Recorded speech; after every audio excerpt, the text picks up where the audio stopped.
আসসালামু আলাইকুম প্রিয় খামারি ও কৃষক ভাই ও বোনেরা, দেশ ও দেশের বাইরে থেকে যে যেখান থেকে বসে আমাদের এই প্রতিবেদনটি দেখতেছেন, আপনাদের সকলের দীর্ঘ এবং সুস্বাস্থ্য কামনা করে শুরু করছি আমাদের আজকের প্রতিবেদন।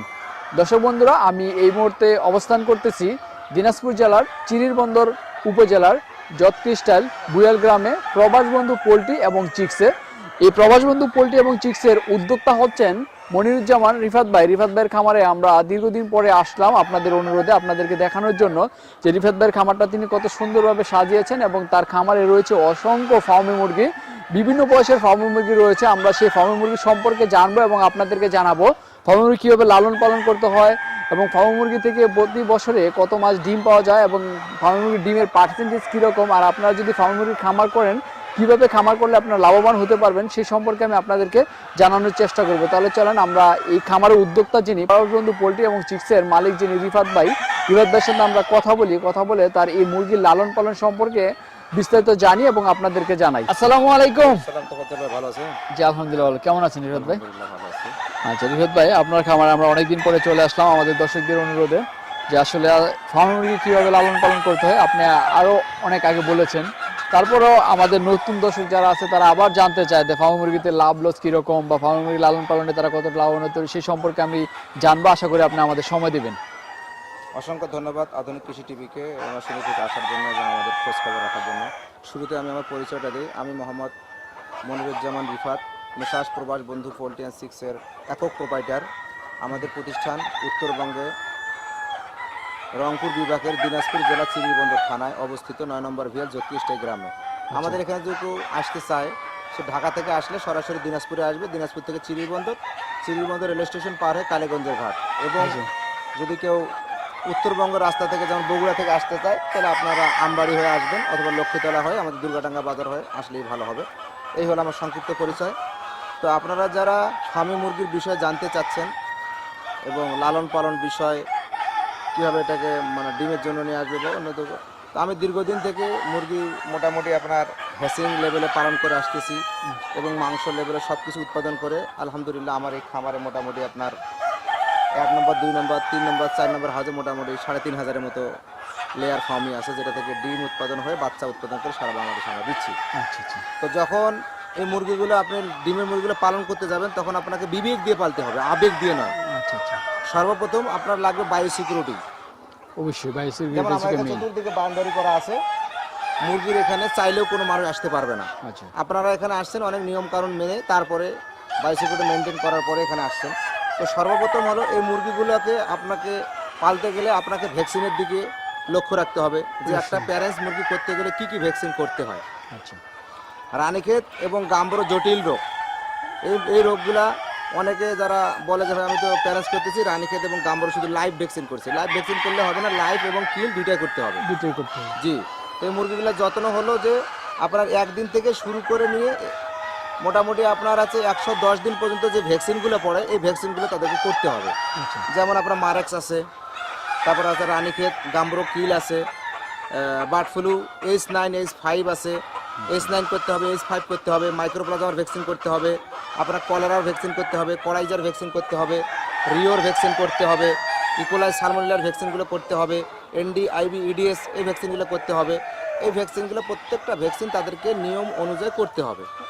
দ্বিতীয় নম্বর কথা হলো যে আপনার লাইভ ভ্যাকসিন যেটা আছে নিউক্যাসল লাসোটা বা ND:30 যে স্ট্রেন্স আমরা আছে, অবশ্যই ভালো কোম্পানির ভ্যাকসিনগুলো ইউজ করতে হবে। ভালো কোম্পানি যেমন ইন্টারভেট 1 নম্বর কোম্পানি ইন্টারভেট, আমরা ইন্টারভেটের ভ্যাকসিনগুলো ইউজ করে থাকি। আমরা প্রতি মাসে যেমন 30 দিন পর যে প্যারেন্টসগুলো দেখতেছেন আমরা প্রতি মাসের 1 তারিখে ND:30 এই ভ্যাকসিনটা আমরা দিই। আচ্ছা। এটা পানির সাথে দিই। আচ্ছা, এটা রানীক্ষেতের জন্য? এটা রানীক্ষেতের জন্য দিতে হয় প্রতি যতদিন মুরগি বেঁচে থাকবে। আচ্ছা, প্রতি 1 মাস অন্তর প্রতি 3 মাস পর পর আমরা H5 ইন্টারভেটেরটা আমরা H5 দেই, অ্যাডভান্সেরটা প্রতি 3 মাস পর পর দিতে হবে। আচ্ছা। ডিমের মুরগি করলে আর 9টা দিতে হবে 3 মাস পর পর। কিছুদিন আগে কিন্তু বাংলাদেশে ব্যাপকভাবে আপনার হচ্ছে মুরগির একটা রোগ গেছে H5 দেখা দিচ্ছে। তা যারা ভালো বায়ো সিকিউরিটি দিচ্ছে এবং ভালো কোম্পানির যারা ভ্যাকসিনগুলো করছে নিয়ম অনুযায়ী করছে তাদের মুরগির কিচ্ছু হয় না। আচ্ছা, ভালো আছে।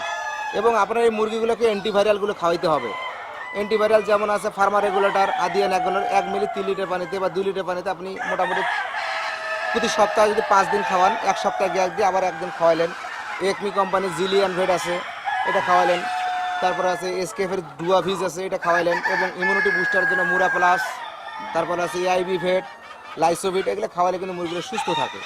তাছাড়া পাশাপাশি ডিমের জন্য, ডিমে ভালো প্রোডাকশন পেতে গেলে অভিজ্ঞ ডাক্তারের পরামর্শ নিয়ে মোটামুটি আপনাকে এই ধকল থেকে বেঁচে থাকতে হবে। বিশেষ করে এখন গরমের সময়, গরমের সময় আপনি মুরগিকে কীভাবে যত্ন নেবেন, এই হিট স্ট্রোক থেকে বাঁচাবেন কিভাবে, তো আপনাকে খেয়াল রাখতে হবে। হিট স্ট্রোক থেকে বাঁচাইতে গেলে এভারেস্টের একটা প্রোডাক্ট আছে সিনরিলাক্স, ওটা যদি আপনি 1 গ্রাম 2 লিটার পানিতে দিয়ে দেন, ঠান্ডা গরম শীতে মুরগিটা সুস্থ থাকবে। এছাড়াও আপনি এসকেএফের হিটলার যদি দেন, মোটামুটি 1 গ্রাম 1 মিলি 4 লিটার পানিতে মুরগি সুস্থ থাকবে। আদিয়ান এগ্রোর বেটাকুল আছে, 1 গ্রাম 1 লিটার পানিতে দেন, সুস্থ থাকবে। এই নিয়মটা যদি কেউ মেনে চলে এবং ডিমের মুরগির খাদ্যটা আপনারা মোটামুটি যেমন সকাল 8টায় এবং বিকেল 4টায় দিবেন, তাহলে মুরগি মোটামুটি ভালো থাকবে ইনশাআল্লাহ। এই নিয়মগুলো মেনে চলতে হবে, তাহলে তার ব্যবসায় সফলতা এবং সাকসেস আসবে। সর্বপ্রথম তার বায়োসিকিউরিটি লাগবে, ভালো খাদ্য লাগবে, ভালো ভ্যাকসিনেশন লাগবে। এই নিয়মগুলো সবাই আমরা যদি মেনে চলি, আশা করা যায় যে এখানে ভালো একটা ফল পাওয়া যাবে ইনশাআল্লাহ। আচ্ছা, আমরা আপনার দুটো সেটে প্রবেশ করেছিলাম, তো ওইদিকে সেটটা এখনো যাওয়া হয় না। এটাকে দেখলাম অনেকগুলো মানে ডিম সংগ্রহ করতেছে, এবং এটাতেও দেখলাম ডিম সংগ্রহ করতেছে। দুটোটা কি সেম বয়সের নাকি একই বয়সের সব মুরগি? দুটোটা একই বয়সের, মোটামুটি এটার 2 মাস বয়স বেশি, ওই 2 মাস কম আর কি। সবগুলো প্রোডাকশন রানিং প্রোডাকশনে আছে। আচ্ছা, মাশাআল্লাহ। আমরা দেখলাম ডিমের পার্সেন্টেজ অনেক ভালো। কি রকম পার্সেন্টেজ আছে এখন? আমরা মোটামুটি পার্সেন্টেজ পাইতেছি, যেহেতু নতুন রানিং, তো মোটামুটি বয়স 8 মাস। তো আমরা 82% বা 83%, 5% মতো পাচ্ছি আমরা আর কি। আচ্ছা, 80 প্লাস আছে আর কি। 80 প্লাস আছে, 80 প্লাস তো মাশাআল্লাহ অনেক ভালো। তো এই যে মুরগিগুলোর যত্ন, ডিমের মুরগিগুলোর যত্নটা নিচ্ছেন, একটু আমাদের দর্শকদের একটু বলবেন যে ডিমের মুরগিগুলো বিশেষ কিভাবে যত্নটা নিতে হয়? সকালবেলা কি দিচ্ছেন, বা বিকেলের দিকে কি দিচ্ছেন, বা আপনারা কোন টাইমে খাবারগুলো দিচ্ছেন? ডিমের মুরগির যত্ন হলো তোফাজ্জল ভাই, 1 নম্বরে হলো যে অ্যামোনিয়া কন্ট্রোল করতে হবে। আমার খামার কিন্তু কোনো গ্যাস নাই। আচ্ছা, অ্যামোনিয়া কন্ট্রোল করার জন্য আপনাকে গ্যাস আউট, যেটা হলো যে এসএমসি কোম্পানির অথবা এসিএ কোম্পানির পিএলটি, 1000 মুরগির জন্য পিএলটি লাগবে 3 কেজি, আর গ্যাস আউট লাগবে 1 কেজি। যে কোনো 2টো কোম্পানি আপনারা ইউজ করতে পারেন।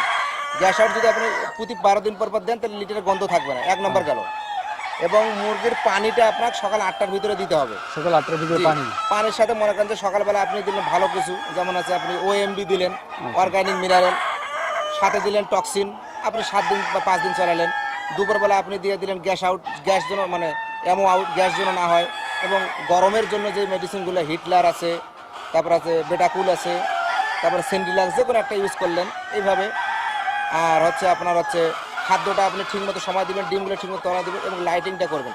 বিশেষ যত্ন হলো এই মুরগিটার লিটারটা দিনে 2বার নাড়িয়ে দিতে হবে। আচ্ছা, দিনে 2বার নাড়িয়ে দিতে হবে। গ্যাসটা যেন না হয়। এই গ্যাসটা যদি না হয়, তাহলে খামারিরা কিন্তু ভালো থাকবে। আর খামারিরা যখন ভালো থাকবে, গ্যাস থেকে যখন দূরে থাকবে, তখন কিন্তু খামার ভালো থাকবে। এই যত্নগুলো মেইন ভাই। আর ভ্যাকসিনটা প্রতি মাসে দিতে হবে।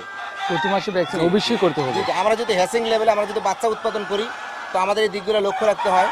এবং আমরা মাল্টিভিটামিন, এনজাইম, তারপর টক্সিন, তারপর আপনার ক্যালসিয়াম, এগুলোর দিকে আমরা খেয়াল রাখি। আমাদের একটা শিডিউল আছে, ওই শিডিউল অনুযায়ী আমরা এগুলো দিচ্ছি। 1 সপ্তাহ দেখা গেল যে আপনি আপনার মাল্টিভিটামিনটা দিলেন, পরের সপ্তাহে আপনি গ্যাপ দিলেন, তারপর আপনি দিলেন টক্সিন দিলেন সকালবেলা, দুপুরবেলা, আর সন্ধ্যাবেলা দিলেন আপনি পিএস। এইভাবে অ্যাডজাস্টিং করার পরে মুরগির লেভেলটা যখন ঠিক থাকে, তখন প্রোডাকশনটা ভালো থাকে। এগুলো হলো যত্ন। আচ্ছা, এগুলো যত্ন। এই সঠিক যত্ন নিলে আবার আপনি সঠিক ফলন পাবেন। সঠিকভাবে যদি কোনো যত্ন রাখে, তারপরে প্রত্যেকটা খামারে কিন্তু কনসালটেন্ট থাকে। আচ্ছা, আমাদের কনসালটেন্ট হলো যে আপনার আতিক স্যার আছে এবং এসকেএফের কামরুল স্যার আছে। এই 2 জন মিলে আমরা এখানে একসাথে কাজ করি।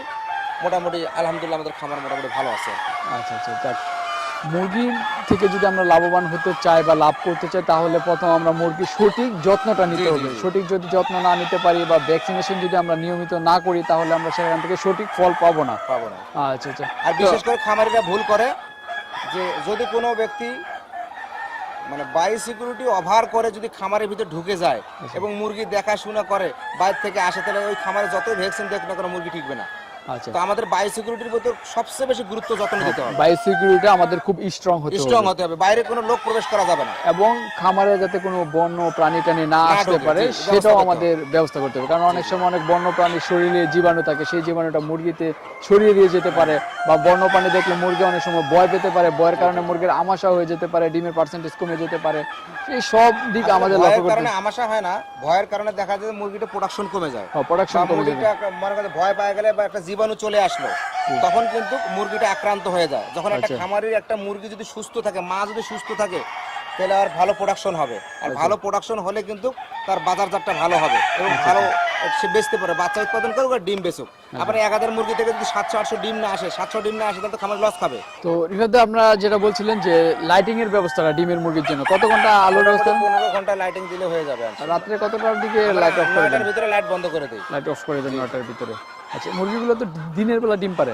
দিনের বেলা ডিম পাড়ে। আচ্ছা, আপনারা কোন সময় ডিমগুলো সংগ্রহ আমরা করেন? দিনে মানে 11টার সময় একবার ডিম কালেকশন করি, এই যে এখন একবার করলো, আচ্ছা। আবার বিকাল 4টার সময় করবে শেষ, মানে 4টা বলতে মাগরিবের সময় আর কি। আচ্ছা, তো আপনি তো রিফাত ভাই দেখলাম বাচ্চা হেচিং করতেছেন এবং ডিম ওইখানে ইনকিউবেটরে দিচ্ছেন, আমাদের হ্যাচারি আছে জি। হ্যাচারি আছে। তো আপনার কাছ থেকে যদি আমাদের দর্শকরা ডিম এবং বাচ্চা সংগ্রহ করতে চায় তাহলে কি পারবে? আমরা ডিম বিক্রি করি না, কিন্তু বাচ্চা বিক্রি করি জি। আচ্ছা, বাচ্চা কতদিন থেকে কতদিনের বাচ্চা নিতে আমাদের পারবে? এখান থেকে একদিন থেকে শুরু করে 3 মাস পর্যন্ত বাচ্চা পাবে আর কি। 3 মাস পর্যন্ত বাচ্চা পাবে। আচ্ছা আচ্ছা, একদিন থেকে শুরু করে 3 মাস পর্যন্ত।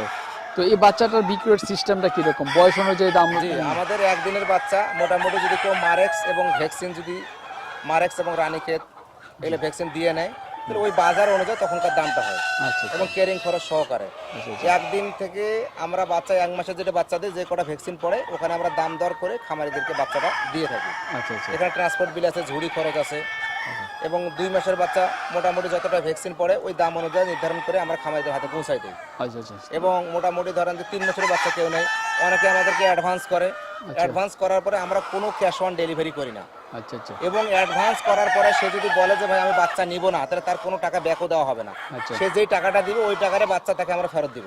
আচ্ছা আচ্ছা কিন্তু আমি বলে দিই, এটা ইউটিউবের মানে মাধ্যমে অনেকে অ্যাডভান্স করে, করার পরে বলতেছে আমরা বাচ্চা নিব না। হয়তো আমার কথাটা শুনে খারাপ লাগে, কিন্তু যখন আপনি অ্যাডভান্স করেন তখন আপনাকে বাচ্চাটা আমরা ডেলিভারি আজকে দিব বা কালকে ডেলিভারি হবে, আজকে আপনি বলতেছে ভাই বাচ্চাটা আমি নিব না, সেই ক্ষেত্রে আমাদের করণীয় কি, আপনি সময় নেবেন, নেওয়ার পরে হলে বাচ্চাটা নেওয়ার চেষ্টা করবেন, অথবা আপনি যে টাকাটা অ্যাডভান্স করবেন ওই বাচ্চাটা আপনি নেবেন। কিন্তু আমি অ্যাডভান্সের কোনো টাকা আমরা ব্যাক করি না। আচ্ছা, টাকা ফেরত দিবেন না, অ্যাডভান্সের যেই টাকার বাচ্চা পান সে মানে বাচ্চা সে পাবে, সে বাচ্চাটা আপনি তাকে দিয়ে দিবেন। টাকা দিয়ে দেবো আমরা, ঠিক আচ্ছা, আছে? আচ্ছা, এটা এবং আমরা বাংলাদেশে? বাংলাদেশ, সারা বাংলাদেশে? সারা বাংলাদেশে শহরমুখী জায়গাতে আমরা দিয়ে থাকি এবং কোনো ক্যাশ অন ডেলিভারি আমরা করি না। আচ্ছা, সব হচ্ছে গিয়া যে পেমেন্টে, এবং আমরা ব্যাংকে সব পেমেন্ট নেই। আচ্ছা যদি কেউ বিকাশ এবং নগদে পেমেন্ট করতে চায় তাহলে শর্ত সাপেক্ষে পেমেন্ট হয় আর কি। আচ্ছা আচ্ছা কিন্তু আমাদের ব্যাংক, আমাদের নিজস্ব কোম্পানির নামে অ্যাকাউন্ট আছে, ওই অ্যাকাউন্টে আমরা পেমেন্টের ব্যবস্থাটা করে থাকি। আচ্ছা আচ্ছা তো ঠিক আছে রিফাত ভাই, ধন্যবাদ আপনাকে আমাদের সমাজের জন্য। আসসালামু আলাইকুম, ভালো থাকবেন।